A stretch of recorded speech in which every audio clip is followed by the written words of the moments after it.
السلام علیکم ورحمۃ اللہ وبرکاتہ۔ میری بات سنو، چاہے تم لڑکی ہو چاہے تم لڑکے ہو، پورے غور و فکر سے اور دل سے اور پوری سننا۔ تمہارے دل میں بھی گلے شکوے ہیں نا کہ کوئی نہیں ہے تمہارا؟ کسے بتاؤں اپنے دل کے راز؟ یہ دنیا میرے ساتھ ایسا کیوں کر رہی ہے؟ یہ لوگ میرے ساتھ ایسا کیوں کر رہے ہیں؟ اور میں خود بھی کچھ کر کیوں نہیں پا رہا؟ آخر میں ایسا کیوں؟ جب انسان دنیا کی زندگی کو ہی سب کچھ سمجھ لیتا ہے نا، تو واللہ ہی وہ اس سٹیج پر چلا جاتا ہے کہ دنیا کی زندگی اسے سمجھ نہیں آتی۔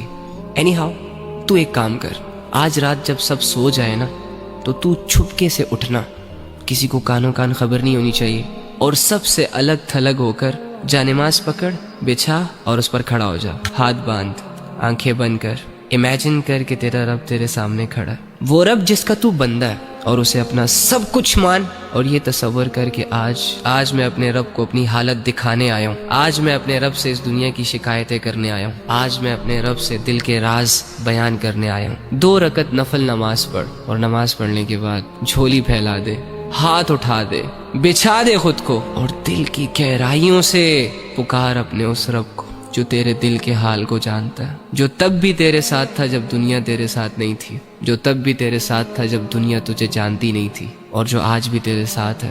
وہ اکیلا کافی ہے تجھے سنبھالنے کے لیے۔ اگر تو گر چکا ہے تو وہی تجھے اٹھا سکتا ہے۔ اس یقین، اس امید، اس تصور کے ساتھ اپنا حال دل اپنے رب کو سنا۔ ایک آنسو کا قطرہ نکل آیا نا، یا تیری آنکھیں صرف نم ہو گئی، یا چلو اگر تمہیں صرف اتنا احساس ہو گیا کہ میں اللہ کے سامنے بیٹھا ہوں، میں اللہ ہی سے بات کر رہا ہوں، یقین کر کے اٹھنا کہ تیرا رب تجھ سے راضی ہے۔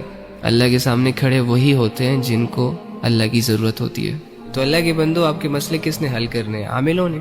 کالے جادو والوں نے؟ کس نے کرنے آپ کے مسئلے حل؟ اللہ نے کرنے ہیں نا۔ تو اللہ کہاں ہے؟ ایکچولی میں آئی ڈونٹ نو وائی ہمارا یہ مائنڈ سیٹ بنا ہوا ہے کہ اللہ کچھ اسپیسیفک جگہوں میں پایا جاتا ہے، اور اللہ رب العزت کی جو مغفرت کے فیصلے ہوتے ہیں وہ نیک لوگوں کے لیے ہوتے ہیں، یا اللہ رب العزت جن لوگوں کی دعائیں قبول کرتا ہے وہ بہت نیک ہوتے ہیں، لمبے لمبے سجدے اور پاک صاف رہنے والے ہوتے ہیں۔ ہاں ٹھیک ہے، ان کا اپنا درجہ ہے، لیکن اس کا یہ مطلب بھی تو نہیں ہے نا کہ ایک عام انسان اللہ تک پہنچ نہ سکے، ایک عام انسان اپنے دل کی بات اللہ کو نہ کہہ سکے، اور اللہ رب العزت کو اپنی طرف متوجہ نہ کر سکے۔ وہ کہتے ہیں کہ کوئی کعبے سے خالی ہاتھ لوٹ آیا تو کوئی گھر بیٹھے خدا کو پا گیا۔ آپ کو نہیں لگتا کہ جو کمزور ہوتے ہیں، جو عام لوگ ہوتے ہیں، جو مظلوم اور فقیر قسم کے لوگ ہوتے ہیں، جو خالی ہاتھ ہوتے ہیں، معاشرے کو زیادہ تر ترس انہی لوگوں پر آتا ہے؟ تو اگر آپ اپنے آپ کو یہ مان بیٹھے ہیں کہ ہم گنہگار ہیں، ہم بدکار ہیں، تو دوسری جانب یہ بھی تو یقین کر سکتے ہیں نا کہ اللہ رب العزت آپ کی طرف زیادہ رجحان کرے گا۔